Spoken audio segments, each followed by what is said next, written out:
विद्यार्थी मित्र हो, आपण गणित भाग 1 मधील वर्ग समीकरण यामधील सराव संच 2.5 संपवलेला आहे. आपण त्याच्या पुढे जातोय. वर्ग समीकरणाचे उपयोजन, ऍप्लिकेशन्स ऑफ क्वाड्रॅटिक इक्वेशन. तर याच्यामध्ये वर्ग समीकरणाच्या उपयोजनामध्ये नक्की काय भाग आहे किंवा काय आपल्याला त्यात अभ्यासायचं आहे.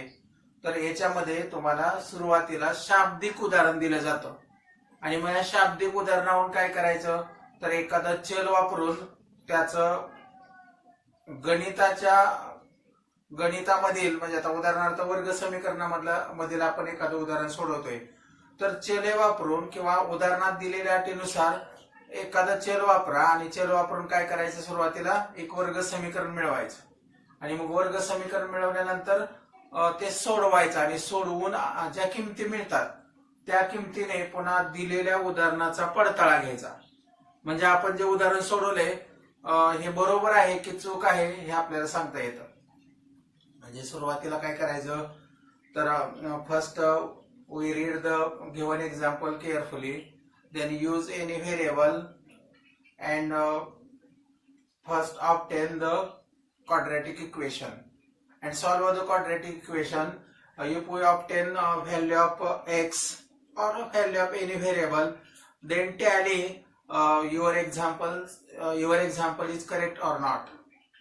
तर बघा, आपण या ठिकाणी काय करणार आहे, वर्ग समीकरणाच्या उपयोजनामध्ये जी लेखी उदाहरण आहेत ती सोडवणार आहे.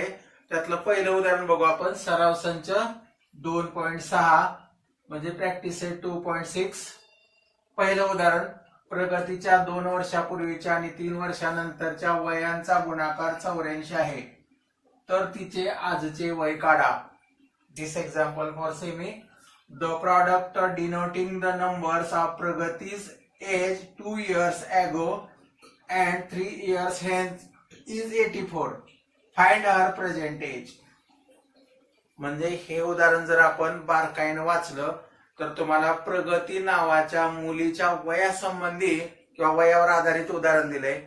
काय दिले उदाहरण, कसं आहे, तर काय म्हटलंय, प्रगतीच्या 2 वर्षापूर्वीच्या आणि 3 वर्षानंतरच्या वयांचा गुणाकार 84 आहे, तर तिचा आजचं वय काढा. मग आता अशा वेळेला आपल्याला आजचं वय माहित नाही, म्हणून आपण तिचं आजचं वय समजा x वर्ष मानलं, तर आपल्याला हे माहित पाहिजे की पूर्वी म्हटलं की आजचं जे वय आहे त्यातून मग पूर्वी 2 वर्ष, पूर्वी 4 वर्ष असं असेल. 2 वर्ष असेल तर काय करायचं, आजचं वय समजा आपण x वर्ष मानलं, तर 2 वर्षापूर्वी काय होणार आहे, 2 वर्षांनी ती लहान असली पाहिजे, म्हणजे काय होणार आहे, x - 2. 4 वर्षापूर्वी म्हटलं तर x - 4 होईल. आणि नंतर असा जर उल्लेख असेल, तिचं 3 वर्षानंतरचं वय किती किंवा तिचं 3 वर्षानंतर होणारं वय कसं सांगता येईल, तर आजचं जर x वर्ष असेल तर 3 वर्षानंतर अजून ती 3 वर्षांनी मोठी होणार आहे, म्हणजे तिचं वय किती होणार आहे, x + 3. 3 वर्षानंतर x + 3 होणार आहे. म्हणजे अशा ज्या बाबी आहेत ह्या बाबी आपण काळजीपूर्वक वयाच्या संबंधी उदाहरणामध्ये घ्यायच्या. पूर्वी म्हटलं की आजच्या वयातून वजा करायचं आणि नंतर म्हटलं की आजच्या वयामध्ये ते मिळवायचं.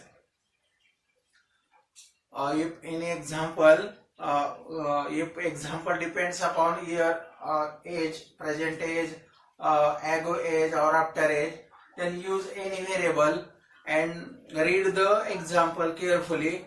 Read any variable and in this example, if 2 years ago, 4 years ago are given, then her age is 2 years ago. Suppose the present age is x, then 2 years ago her age was x - 2, and after 3 years x + 3.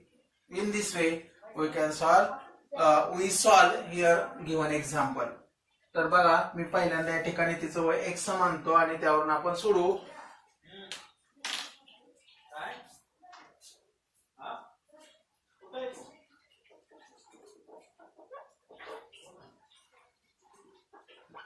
Let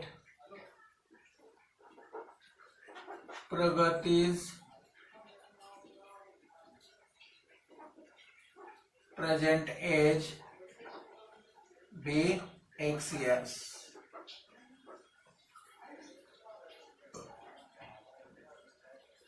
समजा प्रगतीचे आजचे वय x वर्षे आहे.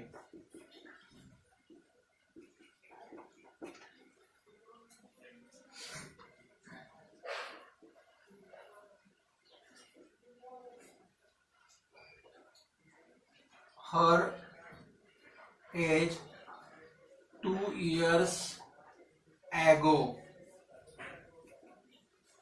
was x minus 2 years. तिचे 2 वर्षापूर्वी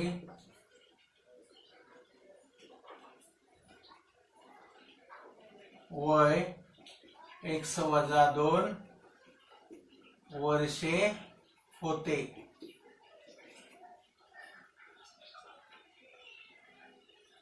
and her age 3 years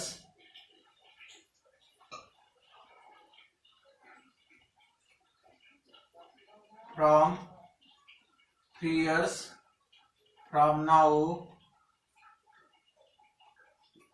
will be x plus 3 years.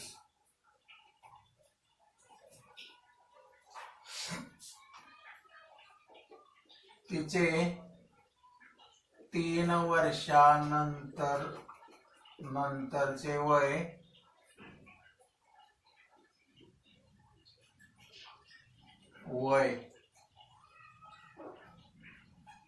x अधिक 3 वर्षे होईल.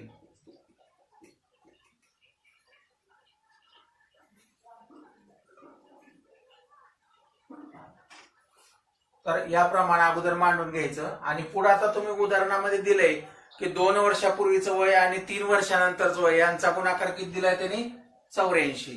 म्हणजे आपल्याला इथं म्हणता येईल therefore from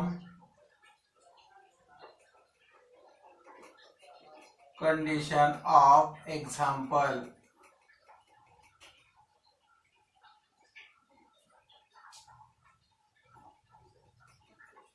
उदाहरणातील अटीनुसार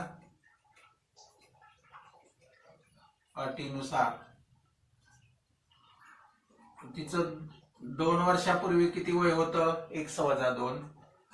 नंतर 3 वर्षानंतर किती होईल x अधिक 3 यांचा गुणाकार किती दिलाय 84. तर हे अगोदर समीकरण मिळवून घ्यायचं आणि हे समीकरण सोडवायचं. पहा काय तयार होईल समीकरण. x नी ह्या कंसाला गुणा x in bracket x plus 3 परत वजा 2 नी गुणा आणि पुढे सोडवा. x multiplied by x x square x गुणिले x वर्ग अधिक x गुणिले 3 3x वजा 2 गुणिले x 2x वजा गुणिले अधिक वजा 3 दुनी 6 बरोबर 84. आणि मग पुढे आपण सोडू.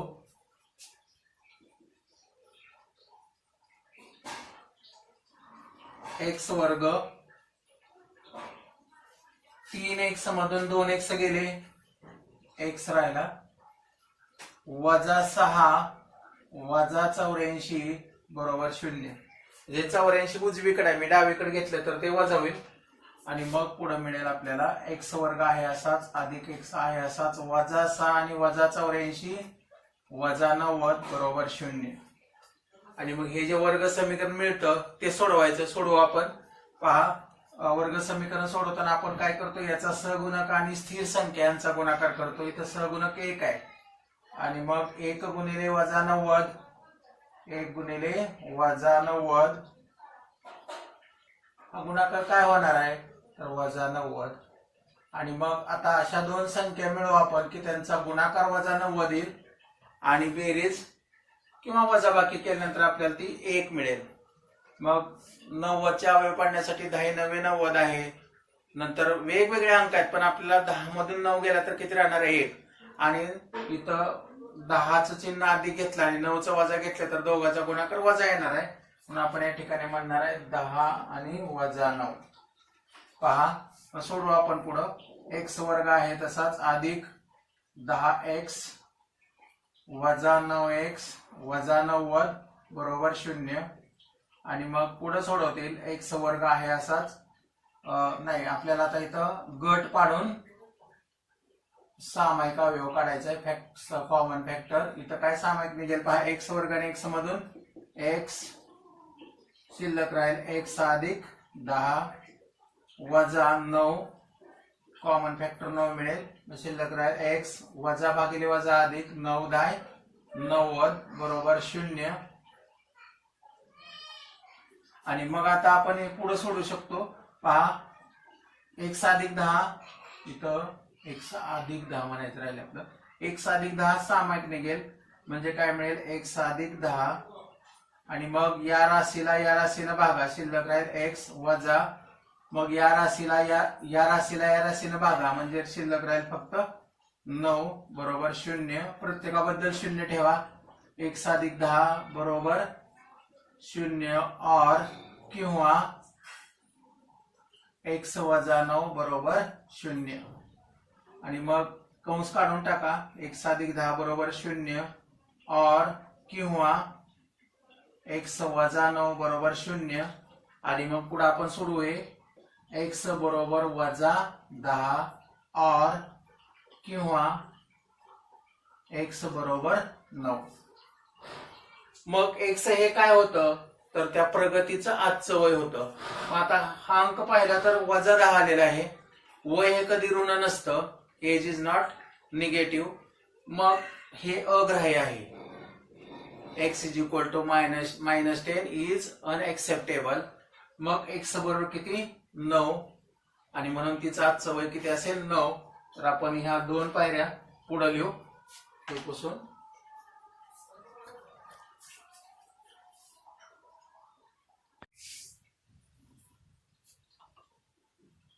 but x is equal to -10 is unacceptable.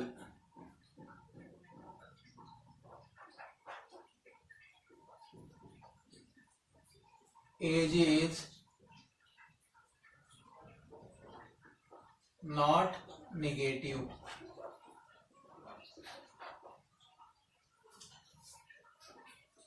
पण x बरोबर वजा 10 हे अग्राह्य आहे.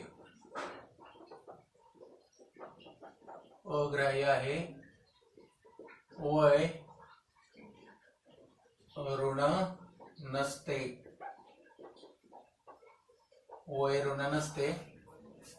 आणि म्हणून आपण इथं म्हणणार आहे देअरफॉर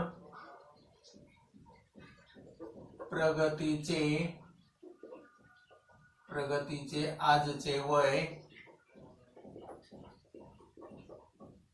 9 वर्ष आहे. 9 वर्ष आहे. Therefore प्रगतीज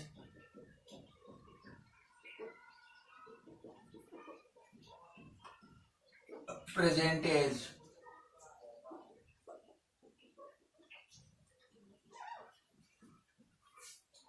प्रगतीज present age